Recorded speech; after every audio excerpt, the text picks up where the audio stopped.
Hi everyone, this is Klaus。最近我的朋友一直在问我和某某女生是什么关系，然后你们之间怎么了？为什么要删掉她？如果让我亲自在面对面的和朋友去解释这段东西的话，我觉得我说不出口，你知道吗？所以说我就打算做这个视频，就是来澄清一下我和那个女生之间到底发生了什么。因为我怕，当我心中没有感觉的时候，我再去录这个视频的话，我觉得我会把这个视频录得很空洞。因为克劳斯最近喜欢上了一个女生，这个女生呢就是不喜欢自己，所以说这让自己挺苦恼的。其实苦恼的是别人对你的那份否定，它是客观存在的。就是当你被否定的话，你会质疑自己是否够优秀，然后常常会在半夜做噩梦，常常会想要哭但是不能哭，就是内心中不知道该怎么表达自己的想法。其实这个女生挺好的，我也挺喜欢她，就是她会分享她一些细枝末节的东西给我听。我喜欢这个女生是因为她每次遇到困难的话，她都会来找我，知道吗？就是当你 feeling down 的时候，就是当你不开心的时候，如果你去找我们分享的话，你会觉得这个人是可信任的。所以说我出于对他这份信任吧，我觉得产生了依赖。在我和他相处期间，他每次遇到挫折的话呢，都会跟我分享。所以说，我觉得他这份分享，就对我来说，我就挺能 get 到的。就觉得，挺好，这个感觉就是被人需要的感觉，其实挺好的。可能也只是我过分的解读他这份需要吧。真的是我的误会吧，是没办法，有误会就是误会了呀。为什么会喜欢他？就是有一次他没上班，我上班，然后我下班过后，突然发现他给我做了顿饭，知道吗？克劳斯在澳大利亚生活这么多年，从来没有一个女生给自己做饭。其实，在那一刻我沦陷了，真沦陷了，真的。我觉得那一刻我是幸福的。但之后看嘛，还从哪一刻喜欢他呢？在他就是要找工作的时候，就通过自己积累的经验，然后分享给他工作信息，然后给他申请工作，就这样。我就在那一刻我发现，我其实也可以对别人有用的。然后还为什么喜欢他呢？就是我会一起追剧，我们晚上会一起看电影，我会一起去打羽毛球，我们还一起去散步。就是如果你单身久了的话，如果有异性能陪你做这些事儿的话，你其实很容易误解别人的意思，你知道吗？我可以很平淡的告诉你们，对，我误解他了。但是呢，我也不知道该怎么谢谢你，真的不知道该怎么说。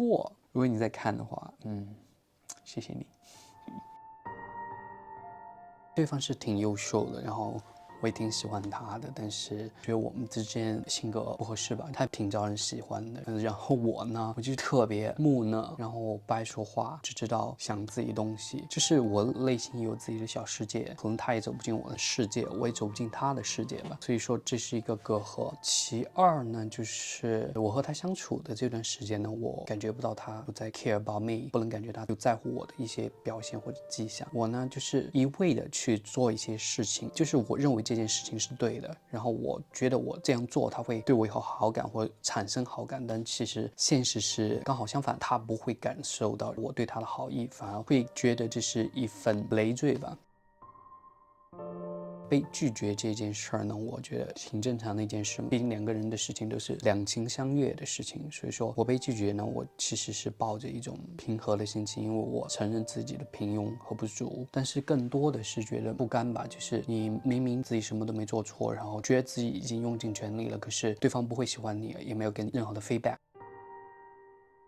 我就会在怀疑自己，到底自己是不是做了正确的事情，然后会让我陷入，sorry，就会让我陷入一个逻辑的闭环里面，所有的矛头都指向了我，压力也挺大的。就是被否定嘛，其实我以前也有被其他女生否定过，并不是说这份否定会让我就是有更大打击，没有，我觉得就是 anything not kill me will make me stronger， 就是杀不死我，就会让我变得更坚强。我其实更多的是我会自责，第二个就是会自我怀疑自己哪些方面没做好，第三个就是说得不到肯定的话，就觉得这个世界都像你关上了窗户一样，就是感觉会一点点抑郁了。晚上呢也会做噩梦，也会失眠，辗转反侧睡不着，然后第二天还要去上班，其实对我的生活的影响蛮大。但是我现在就是我能拍这个视频出来，就是代表着我慢慢的开始好起来了，我也开始正视这一段失败的单相思吧，我觉得。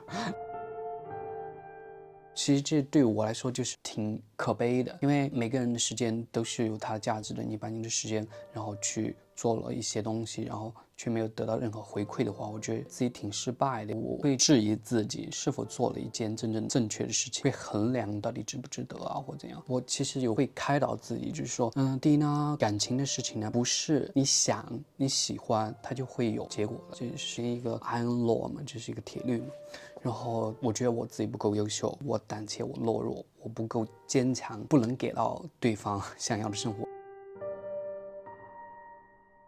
做人的话不能太卑微了，老是去在乎别人的看法，别人的看法其实有时候没有那么重要，其实冷暖自知，所以说没必要。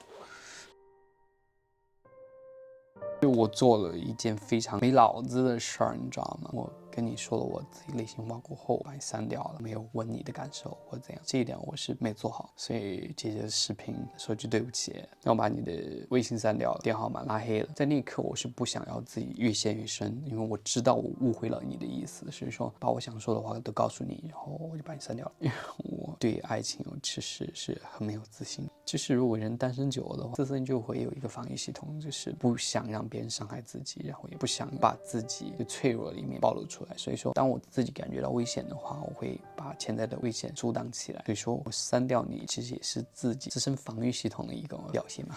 是的。就是我们还没来得及感谢彼此，我就把你的微信删了，这是我的不对，但我并不后悔做这件事儿，我觉得做的挺对的，因为就是我误解了咱们之间的感情。如果我不去尝试的话，永远都不会知道我不行。但我尝试的话，过后的话，我知道，哎，我是不行。但是这个世界没有 shut down 啊，这个世界没有拒绝你啊，只是他拒绝你，不是这个世界拒绝了你。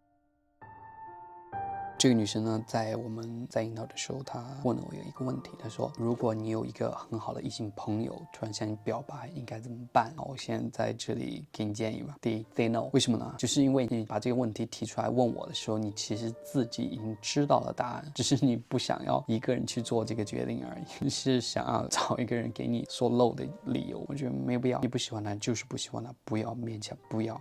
千万不要。然后还有就是，我知道有很多人在追求你，但是我并没有觉得你会急需要一份感情寄托。我希望你不要因为你想要去谈一个恋爱而开始一段恋爱。我希望你是真的喜欢上他了，再和他去开始这段恋爱，就没必要为了恋爱而恋爱，找一个对的人。就是我不要让我身边的朋友在因为我的误解在误解我俩的关系，我觉得没必要，因为你完全对我没有感觉，然后我对你有感觉，这本来就是一个不平等的关系，你知道吗？所以说，为了自己生活好啊，我承认这次失败，我也接受这个结局，我也要放过自己，我不可能一直活在就是说被否定的这个客观事实上面，有必要啊，每个人都要成长，你也在成长，我也在成长，我给自己一个机会，把它说出来过后，我会如释重负，你不一定看。但是我一定要说，就让我们之间这段回忆烂在樱桃林里。就我身边的朋友老是说，哎，你和蕾蕾是不是一对嘛？这个怎么样？你不是你女朋友吗？是 no， 我们间什么也没有发生。所以说我只是告诉大家，我和他普通朋友，然后我现在也不和他做普通朋友了。我俩本来就啥都没有发生，啥也没有。你们还这样问我，这样八卦我，我就觉得。